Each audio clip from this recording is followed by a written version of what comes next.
e Unitalia, Simone Ventimiglia, secondo Giuseppe Cialona, primo Maurizio Anzalone.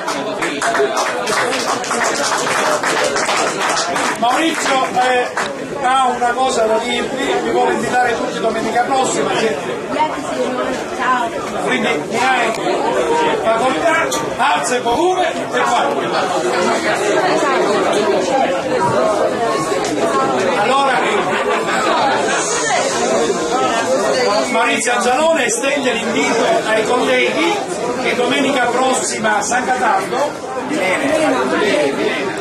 Milena, scusa, non conosco Milena, Slava Milena, invita i colleghi se vogliono partecipare alla manifestazione. È la prima edizione? Ragazzi,